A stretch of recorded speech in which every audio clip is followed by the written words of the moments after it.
विद्यार्थी मित्रांनो, सह्याद्री ट्युटोरियल्स मध्ये तुमचं स्वागत आहे.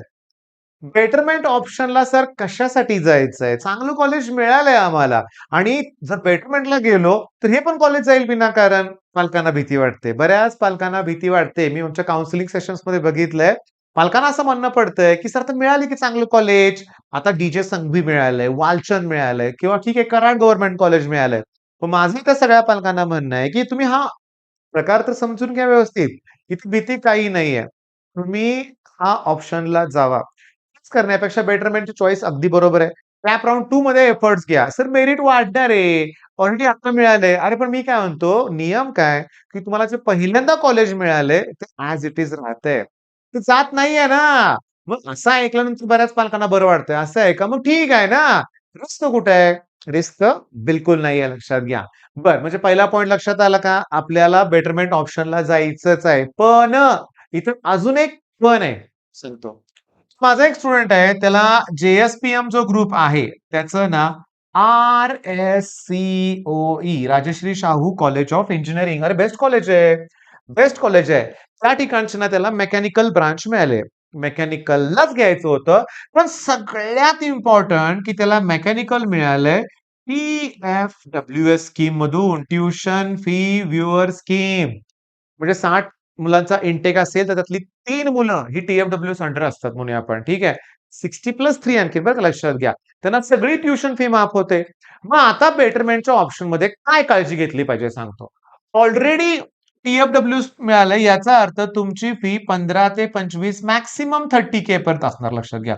याच्या पुढची कॉलेजने फी घेतलीच नाही पाहिजे. पण कराड गव्हर्नमेंट कॉलेज असेल तर 70,000 डेव्हलपमेंट फी आहे ऑलमोस्ट. पण समजून घ्या. आता या कॉलेजची फी समजा या टप्प्यामध्ये. आता जर तुम्ही बेटरमेंटला गेला आणि बेटरमेंटला तुम्हाला एक्स-वाय-झेड कॉलेज मिळालं. एक्स-वाय-झेड कशाला? समजा व्ही-आय-टी मेक मिळालं समजा. आणि ते जर तुम्हाला मिळताना ॲक्चुअली टी-एफ-डब्ल्यू-एस मधून नाही मिळणार. नॉर्मली मिळालं तर साधारण तुम्हाला तर व्ही-आय-टीची फी जर 2.5 लाख असेल, तर तुम्हाला नॉर्मली 50% जरी फी माफ झाली, तर 1.25 लाख, 1.5 लाख भरावं लागेल. म्हणजे इथं जे आहे त्याच्या 6 पट फी भरावी लागेल. कदाचित व्ही-आय-टी सारखं कॉलेज मिळालं तर. बरं दुसरं कुठलंही मिळालं तर चौपट 5 पट फी भरावी लागेल. म्हणजे इथं जर 1 लाखात काम होत असेल 4 वर्षाचं, तर बाहेर तुम्हाला 6 लाखापर्यंत सुद्धा खर्च येऊ शकतो. म्हणजे ना टी-एफ-डब्ल्यू-एस थ्रू मिळालंय, त्यांनी काळजी घेतली पाहिजे. अरे पण आम्हाला ना डी-जे संघवी मिळाले टी-एफ-डब्ल्यू-एस मधून. समजून घ्या डी-जे संघवी आणि टी-एफ-डब्ल्यू-एस मधून. की नाही वालचंद सी-एसचे चान्सेस वाढतायत किंवा आय-टीचे वाढतायत. तिथं टी-एफ-डब्ल्यू-एस नाही मिळालं तरी चालेल. टियर 1 मधलं कॉलेज मिळतंय तुम्हाला, तेही टेक ब्रांचेस मिळतायत, तर राहू दे ना. राहू दे टी-एफ-डब्ल्यू-एस. मग नॉर्मली तुम्ही त्या फी मधून गेला, निम्मी फी भरायची तयारी ठेवा. इव्हन मी माझ्या क्लासमधल्या काही स्टुडंटना सांगितलंय, की सी मिळत असेल, तर स्पॉटमध्ये घ्यायची पण तयारी ठेवूया. भरूया फी तेवढी आपण, कारण सी सारखं कॉलेज मिळतंय. कॉलेज नाही, एक इमोशन आहे. सी-ओ-ई-पीला वाचवायचंय आपल्याला. सी-ओ-ई-पीला वाचवायचं आहे. मी तुम्हाला सांगू का लक्षात घ्या. प्रत्येक व्हिडिओत मी हे जे बोलतोय ना, लाखो पालकांच्या ते लक्षात आलंय. प्रत्येक विद्यार्थ्याच्या लक्षात आलंय, सी सेल सोडून.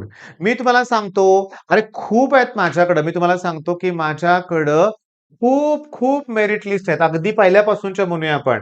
आणि एक मेरिट लिस्ट तर मी तुम्हाला दाखवतो, शॉक बसेल आपल्याला लक्षात घ्या. मला दाखवायचंय तुम्हाला बरं का. शोधायला वेळ लागेल मला काही हरकत नाही म्हणूया. डाउनलोड होऊ दे थोडंसं म्हणूया आपण.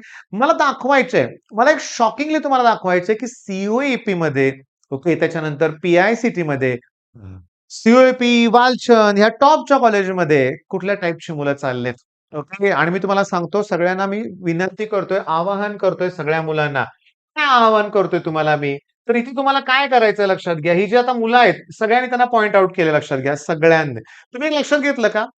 लोकमत, त्याचबरोबर पुढारीमध्ये न्यूज आले अहमदनगर, अहिल्यानगर नाव बदललंय आता. तर मी तुम्हाला सांगतो तिथं सुरुवात झालेली आहे. पालक मेळाव्याची सुरुवात झाली आहे आणि हळू आपल्याला प्रत्येक जिल्ह्यात त्या गोष्टी हजारो पालक आले होते. चला ही एक मेरिट लिस्ट डाउनलोड करूया आपल्यासाठी. ओके. एका सेकंदाचा वेळ लागेल बरं का. होईल डाउनलोड पटकन. ओके. झालेली आहे डाउनलोड. छान. ओके. झालं डाउनलोड. ठीक आहे. आता ही डाउनलोडेड मला जरा ओपन करू दे. तर downloaded okay F-E 2025 merit list. चला, इथं सगळे तुम्हाला मार्क्स दिसणार आहेत बरं का. खूप चांगले मार्क आहेत मुलांचे. अगदी पैकीच्या पैकी मार्क आहेत. 100 पर्सेंटाइल आहेत. आता शेवटचा जो सेक्शन आहे, तर त्यात मॅथ्स आणि सायन्सचे मार्क आहेत बरं का बाळांनो. मॅथ्स आणि सायन्स बघत जाऊया आपण. अरे वाह! 100 आउट ऑफ 100 आहेत. पण पहिल्याला 50 मार्क आहेत. इथं 44 मार्क आहेत. ही गेल्या वर्षीची आहे बरं का. हे फ्रॉड आहेत. नो डाउट हे फ्रॉड आहेत लक्षात घ्या. 100% फ्रॉड आहेत. पण जाऊ दे 5 तर झालेत ना. 5 तर झालेत. थांबा, थांबा थोडंसं थांबा. ओके. ॲक्चुअली पहिला छोटं करतो बरं का. मी पहिला शोधतो. ओके. आणि तुम्हाला दाखवतो बरं का. हे ब्लू कलर नाही होणार म्हणजे. जस्ट तुम्हाला दाखवतो बरं का. म्हणजे आपण का सी-ओ-ई-पीला वाचवायचं म्हणतोय, हेच मी तुम्हाला दाखवतोय आता. ओके. लगेच सापडेल बरं का मला ते. काही जास्त वेळ लागणार नाही मला लक्षात घ्या शोधायला ते. एस-एस-सीचे मार्क आणि मॅथ्सचे मार्क आणि सायन्सचे मार्क्स शोधतोय. 38 मार्काचा एक मुलगा आहे. ते पण जाऊ द्या. 38चं पण काही नाही लक्षात घ्या. 38चं पण काही नाही. लवकरच मला एक असे मेरिट लिस्ट नंबर सापडेल लक्षात घ्या. स्कोर किती आहे माहिती का? की 10वी मॅथ्समध्ये 22 मार्क आहेत आणि सायन्समध्ये 34 मार्क आहेत. मी तुम्हाला सांगतो थोडंसं शोधलं पाहिजे व्यवस्थित. अगदी टॉपलाच होता का तो मुलगा बघू दे मला. मॅथ्सचा स्कोर इथं बघतोय मी. नाहीये. चला सेकंड पेजवरती मॅथ्सचा स्कोर 33. फेल मुलगा आहे. आणि इथं 99.9% आहे. ते पण जाऊ दे. गेल्या वर्षी प्रकार आहे. मला वाईट वाटतं मी का गेल्या वर्षी साथ दिली नाही. मी शिंगारे सरांना, डोके सरांना, गोंसे सरांना का साथ दिली नाहीये.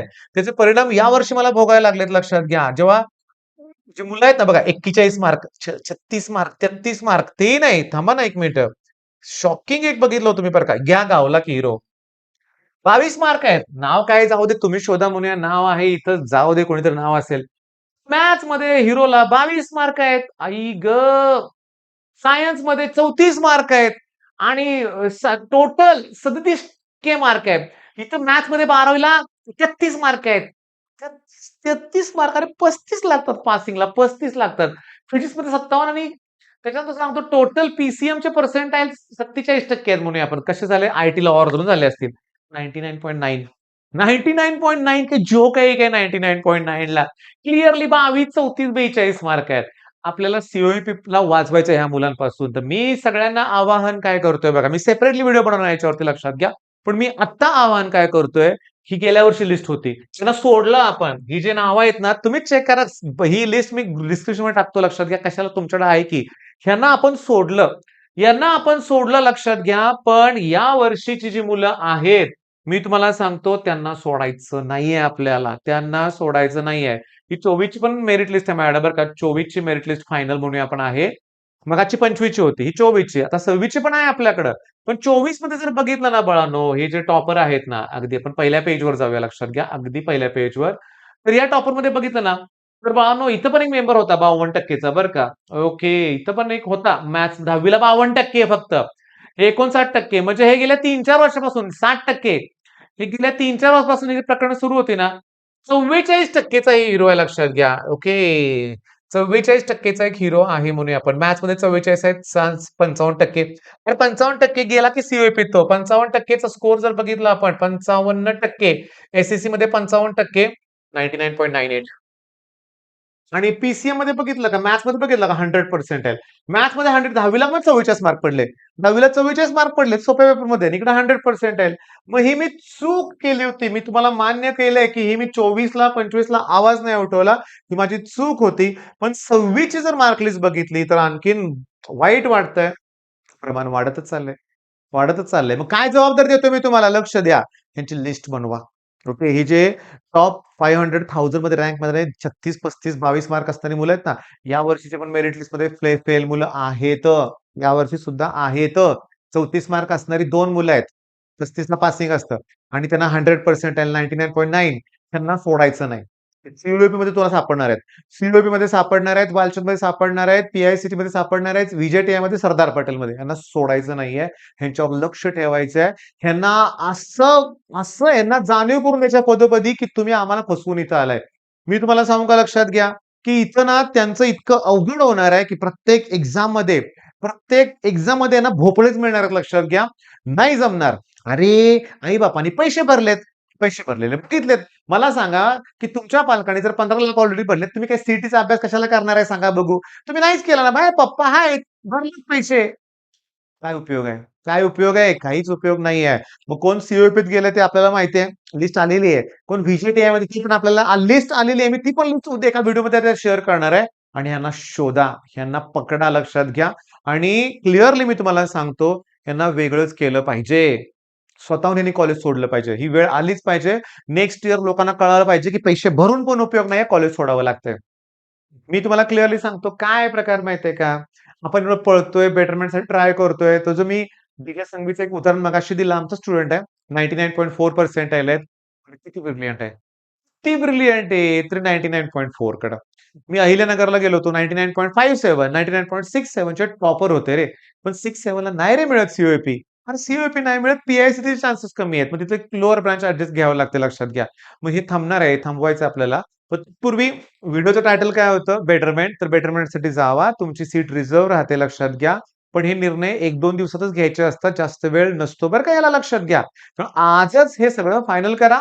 All the best.